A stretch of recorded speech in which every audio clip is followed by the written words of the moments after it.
Hi guys நீங்க பார்த்துருக்குது Tesla tech Tamil. நம்ம இன்னைக்கு என்ன பார்க்க போறோம்னா, ஒரு ஏடிஎம் கார்டு சைஸ்ல இருக்கிற ஒரு சிபியூ தான் பார்க்க போறோம். பாருங்க எப்படி இருக்குன்னு. பின்னாடி பேக் சைடுல இருக்கு பார்த்தீங்களா, அது வந்து பெரிய சைஸ் சிபியூ. இது வந்து நம்ம கையிலே வந்து அடங்குற மாரி இருக்கு. இதோட ஃபுல் இன்ஃபர்மேஷன் உங்களுக்கு தெரியணும்னா வீடியோ ஸ்கிப் பண்ணாம பார்த்தா தான் தெரியும். வாங்க வீடியோக்குள்ள போலாம்.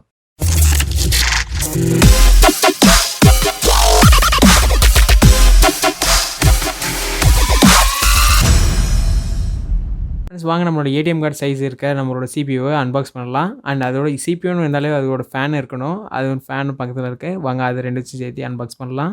நம்மளோட ஏடிஎம் கார்டு சைஸ் இருக்கிற நம்மளோட கம்ப்யூட்டர் நேம் என்னென்னா ராஸ்பெரி பை 4ன்றாங்க. இதோட ரேம் என்னென்னா 4GB ரேம் தான் இது. இது நம்ம எக்ஸ்டர்னலாக நம்ம வந்து சிப் போட்டு அதுக்கப்புறம் தான் ஓஎஸ் இன்ஸ்டால் பண்ண முடியும். நம்மளோட லேப்டாப் இந்த கம்ப்யூட்டர் வாங்கினோன்னா உள்ளே வந்து ஹார்ட் இன்பில்ட்டாக கொடுத்துருப்பாங்க பார்த்தீங்களா லேப்டாப்லாம். அது மாதிரி நம்மளுக்கு வந்து இது வந்து இன்பில்ட்டாக வந்து அவங்க எஸ்டி கார்டு தர மாட்டாங்க. நம்மளாம் ஒரு எஸ்டி கார்டு வாங்கி போடணும். வாங்க இதை அன்பாக்ஸ் பண்ணலாம். ஃபஸ்ட்டில் நம்ம ராஸ்பெரி பை இருக்குது. அதில் என்னென்ன போர்ட் கொடுத்துருக்காங்க பார்த்தீங்கன்னா, நம்ம நார்மலாக இருக்கிற கம்ப்யூட்டரில் என்னென்ன போர்ட் கொடுப்பாங்களோ அது எல்லாமே இருக்குது. பாருங்கள் என்னென்ன போர்ட் இருக்குதுன்னு சொல்கிறேன். ஹெட்ஃபோன் ஜாக் கொடுத்துருங்க. மேலே பார்த்தீங்கன்னா பின் கொடுத்துருக்காங்க. அது என்னென்னா நீங்கள் வந்து ப்ரோக்ராம் பண்ணிங்கன்னா அதை வந்து அப்லோட் பண்ணி பார்க்குறதுக்கு அந்த பின்லாம் கொடுத்துருக்காங்க அவுட்புட் பார்க்குறதுக்கு. அப்புறம் சைடில் பார்த்தீங்கன்னா நம்மளுக்கான எர்த்தநெட் கேபிளுக்கான இது போர்ட் கொடுத்துருக்காங்க. அண்ட் யூஎஸ்பி கனெக்ட் பண்ணுறதுக்கான போர்ட்லாம் கொடுத்துருக்காங்க. அண்ட் நம்ம இந்த சைடில் பார்த்தீங்கன்னா HDMI கனெக்ட் பண்ணுறதுக்கு ஒரு 2 போர்ட் கொடுத்துருக்காங்க. அதில் HDMI கனெக்ட் பண்ணி நம்ம டுவல் ஸ்க்ரீன் கூட இதில் வந்து யூஸ் பண்ணலாம். அதுக்கப்புறம் நம்ம ஃபோனுக்கு யூஸ் பண்ணுற C டைப் பவர் கேபிள் இருக்குது பார்த்தீங்களா, அதுக்கான போர்ட் கொடுத்துருக்காங்க. C டைப் போர்ட் கொடுத்துருக்காங்க. அது வந்து நம்ம பவர் சப்ளை கொடுக்கறதுக்காக. பாக்ஸில் அதுக்கப்புறம் என்ன கொடுத்துருக்காங்க, யூசர் கைடு அந்த யூசர் மேனுவல் கொடுத்துருக்காங்க. ராஸ்பெரி போர்டை வந்து ப்ரொடக்ட் பண்ணுறதுக்காக அதுக்கு ஒரு பிளாஸ்டிக் கேஸ் மாதிரி தருவாங்க. இப்போ கம்ப்யூட்டருக்கு பார்த்தீங்கன்னா மேலே இருக்கிற கம்ப்யூட்டர் கேஸ்க்கு தராங்க பார்த்தீங்களா, அந்த மாதிரி தருவாங்க. அதுக்கு நம்ம வந்து ப்ரொடக்ட் பண்ணுற மாதிரி அதை வாங்கி போடணும். அது மாடல் பொறுத்து மாறும். ராஸ்பெரி பை போர்டு தனி ரேட்டு, இந்த ஃபேன் தனி ரேட்டு. இந்த ஃபேன் வந்து இதுவும் நீங்கள் தனியாக தான் வாங்கணும். பாக்ஸோடு வராது. பாக்ஸ் தனியாக வரும். இதோட கேஸும் தனியாக தான் வரும். வாங்க இந்த ஃபேனை வந்து அன்பாக்ஸ் பண்ணலாம் இப்போது. ஃபஸ்ட்டு பாக்ஸில் என்ன இருக்குதுன்னு பார்த்தீங்கன்னா, ஒரு பிளாஸ்டிக் கேஸ் மாதிரி இருக்குது. இது எதுக்குன்னா, அந்த பிளாஸ்டிக் நம்ம ஒரு கேஸ் வாங்கணும்னு சொன்னாங்க பார்த்தீங்களா, ராஸ்பெரி பை 4ஓடது. அந்த கேஸில் வந்து இது வந்து அப்படியே உள்ளே அட்டாச் பண்ணுற மாதிரி இருக்கும். அதோட ஒயர் கனெக்ஷன்லாம் சைடில் கொடுத்துருப்பாங்க.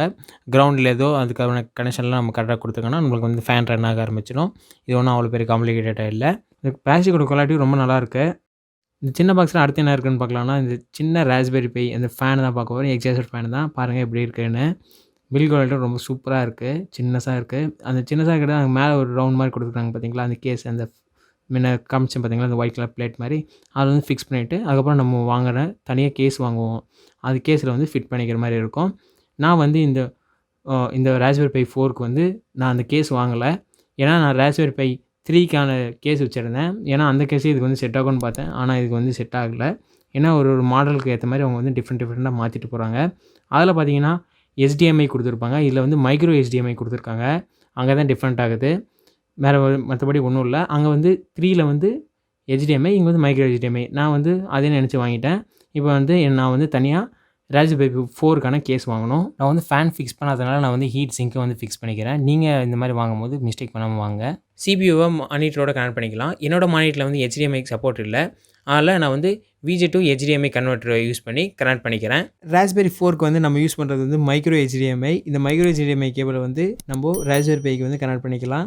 டைப் சி போர்ட்டில் வந்து நம்மளோட ஃபோன் சார்ஜர் கூட யூஸ் பண்ணி நம்ம வந்து பவர் அப் பண்ணிக்கலாம். நம்மளோட ஃபோன் சார்ஜர் வந்து வாட்ஸ் கொஞ்சம் அதிகமாக இருக்கிற மாதிரி இருக்கணும். அப்போ தான் அந்த போர்டு வந்து ஒர்க் ஆகும், இல்லை ஒர்க் ஆகாது.